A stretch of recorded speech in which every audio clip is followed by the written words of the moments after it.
somos un grupo conformado por, saludos, somos un grupo conformado por María Pérez, Ana Ramírez, Carolyn Reynoso y esta servidora Eliana Tejeda. En este momento vamos a hablar acerca de la creación de modelos físicos o virtuales del ciclo menstrual y el ciclo ovárico. Nuestra maestra es Niurka Figueredo de la asignatura Anatomía y Fisiología Humana. A modo de introducción, pues podemos decir lo siguiente, y es que desde la aparición de la primera menstruación o menarquía, que así es conocida, hasta la desaparición de la regla, que es conocida como menopausia, las mujeres no embarazadas experimentan unos cambios cíclicos secuenciales en los ovarios y el útero. Cada ciclo tiene una duración de 28 días e implica la preparación de un ovocito por el ovario y la adecuación del endometrio para recibir a este en el supuesto de que quede fertilizado. Entonces, si la fertilización no se produce, el endometrio se desprende del lecho compacto y esponjoso que había preparado, dejando unas áreas hemorrágicas que producen el sangrado menstrual. Entonces, al hablar de ciclos podemos distinguir dos, los cuales se producen simultáneamente. Número uno, el ciclo ovárico, que consiste en la menstruación de un folículo y la expulsión de un ovocito. Y número dos, el ciclo menstrual o ciclo endometrial, que consiste en la preparación de un lecho apto para recibir al ovocito y, si este no está fertilizado, en la eliminación del mismo. Saludos.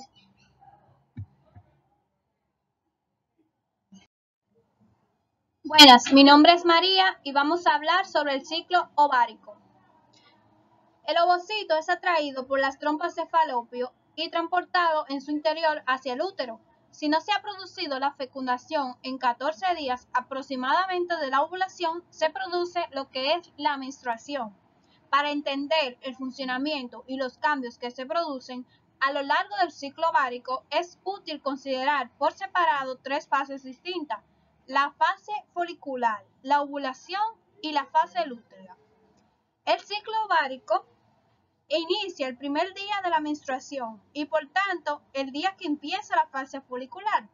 En esta fase se desarrolla el folículo desde la fase primordial hasta el preovulatorio, pasando por la fase prenatal y antral. Como observamos en la imagen de la derecha, podemos ver lo que es la liberación del óvulo y donde se da a cabo lo que es la fecundación, donde es posible. Es importante conocer las hormonas que intervienen en este proceso. Los folículos primordiales están constituidos por ovocitos inmaduros, que deben acabar todavía la formación del óvulo. La hormona foliculoestimulante o FSH aumenta ligeramente en la primera mitad de esta fase, estimulando a varios folículos primordiales. De estos folículos primordiales, uno es el destinado a ovular y el resto sufrirá un proceso de atresia, que es una degeneración. El folículo primordial seleccionado crecerá y desarrollará pasando a su fase prenatal y después a la antral. Bien, en la fase folículo antral se produce una acumulación de líquido dentro del folículo que sirve para la nutrición de las células. Las células del folículo producen estrógeno, básicamente 17 beta, estradiol, que tendrá su pico máximo unos días antes de la ovulación. Después de este pico de estrógeno se produce una hormona luteinizante o LH6 y la de FSH. Bien, estos picos hormonales desencadenan la ovulación y son detectados por un test de ovulación. Algo que tenemos que tener en cuenta son las fases que intervienen en este proceso, que es la fase ovulatoria. Durante la fase ovulatoria, el folículo crece aceleradamente y se produce la ruptura folicular con la salida del ovocito, que ha completado la primera división de la meiosis. La segunda división se produce solo si el óvulo es fecundado por un espermatozoide. El ovocito es atraído por las trompas de falopio y transportado hacia el interior del útero. Ahora vamos a hablar sobre la fase lútea. Durante la fase lútea y una vez expulsado el ovocito, se produce una serie de cambios en el folículo, tanto desde el punto de vista morfológico como endocrino. Las células que quedan en el folículo cambian y forman el cuerpo lúteo o cuerpo amarillo, que se mantendrá unos 14 días en ausencia del embarazo. Y allí se produce la progesterona y los estrógenos. Bien, la progesterona es la responsable del aumento de temperatura en la fase lútea, parámetro muy utilizado en controles de ovulación. Si se ha producido la fecundación, la HCG mantiene el cuerpo lúteo hasta que la unidad fetoplacentaria es capaz de mantenerse en sí misma endocrinológicamente. Si no se ha producido la fecundación a los 14 días desde la ovulación, se produce lo que es la menstruación, por la disminución de los niveles de progesterona y estrógeno, y se inicia un nuevo ciclo. Buenas, mi nombre es Ana Ramírez y les estaré hablando del ciclo menstrual. ¿Qué es la menstruación? Debemos saber. La menstruación es el desprendimiento del endometrio, que es la capa del útero donde se produce la implantación del óvulo fecundado o embrión. Ante la falta de la fecundación o cuando el embrión no consigue implantar, el endometrio se descama en forma de sangre menstrual, que es lo que conocemos coloquialmente como la regla. ¿Cómo lo podemos observar aquí? Vemos cómo se desprende el óvulo, pero al no implantar, por no ser fecundado, vemos como todo el endometrio se descama y se desciende en forma de menstruación. Para que esto sea posible, son necesarias las hormonas que regulan el ciclo menstrual.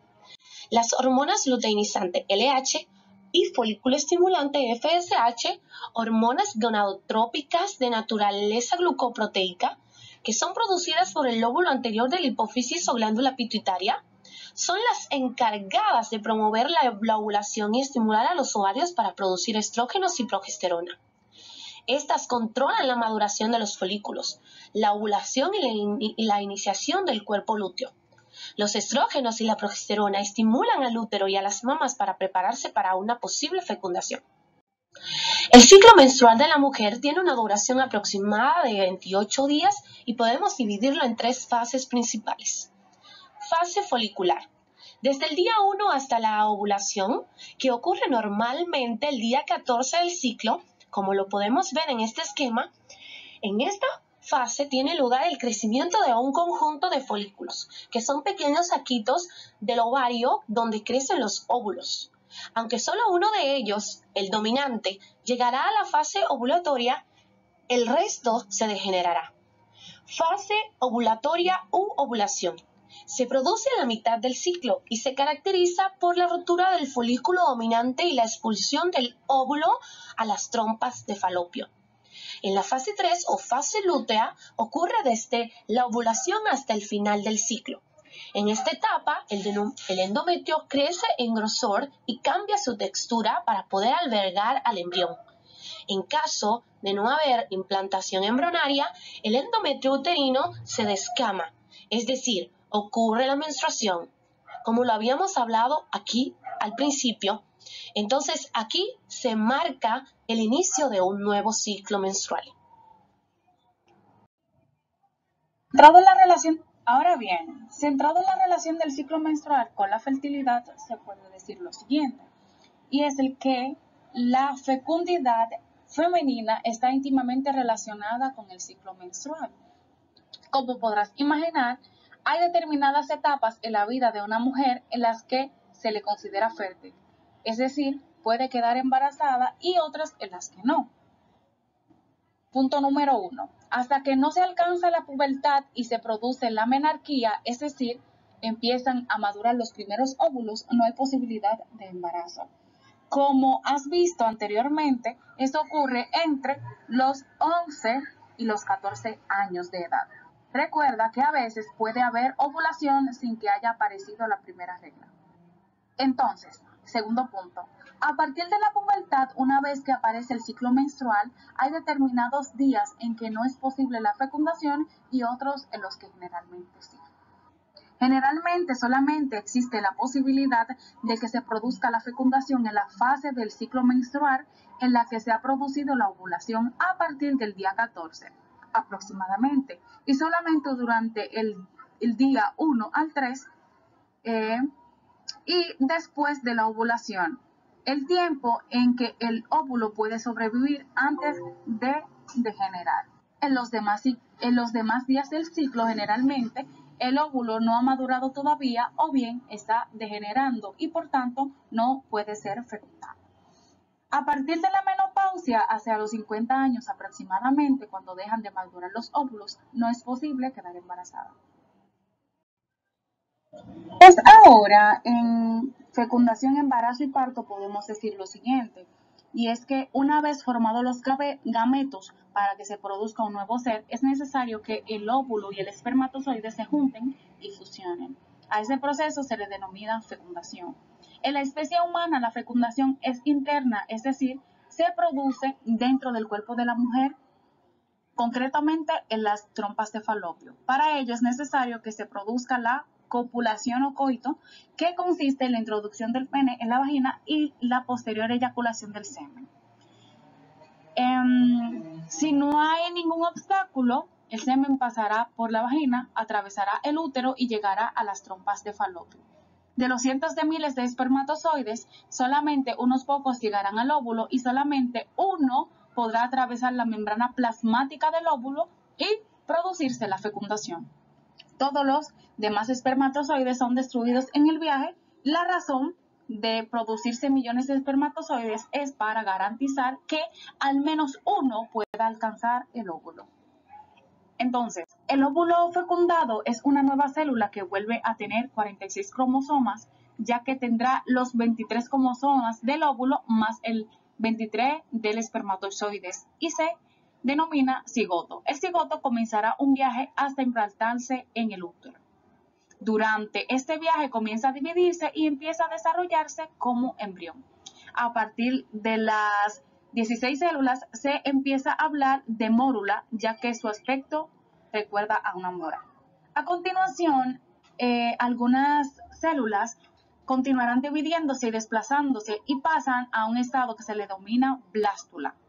En este estado es como llega al útero y se produce la implantación o nidación. Y en el esquema que se presenta, se resume el viaje del embrión hacia el útero, que dura aproximadamente una semana. Es Carolyn Reynoso y yo les voy a hablar a manera de conclusión sobre el ciclo ovárico y el ciclo menstrual. Empezamos con el ciclo ovárico, que el ciclo ovárico o ciclo sexual femenino es el proceso que prepara el útero de la mujer para el embarazo todos los meses, mediante el desarrollo de los gametos femeninos y una serie de cambios fisiológicos. El ciclo ovárico es el proceso de maduración de los óvulos. Los óvulos son las células reproductivas femeninas secretadas por unas glándulas llamadas ovarios, los cuales están cargados con la mitad del número de cromosomas normales y pueden ser fertilizados por el espermatozoide. Mientras que el ciclo menstrual, o la mejor llamada menstruación, forma parte del ciclo sexual femenino, el cual prepara el cuerpo de la mujer cada mes para un posible embarazo. Un ciclo se cuenta desde el primer día de la menstruación hasta el primer día de la siguiente. El ciclo menstrual o la menstruación es importante para el proceso, mejora la higiene menstrual, puede tener un efecto notable en las mujeres y en las niñas, ya que puede contribuir a desbloquear el proceso en la materia de salud, educación e igualdad de género. A manera de conclusión, el ciclo ovárico, que consiste en la maduración de un folículo y expulsión de un ovocito, mientras que el ciclo menstrual consiste en la preparación de un techo apto para recibir el ovocito y si éste no está fertilizado en la eliminación del mismo. Ambos ciclos están regulados por un conjunto de hormonas procedentes del hipotálamo, de la apofísis, de los folículos ováricos. Todas ellas son independientes y forman una cascada hormonal retroalimentada. Muchas gracias, esto fue todo por hoy.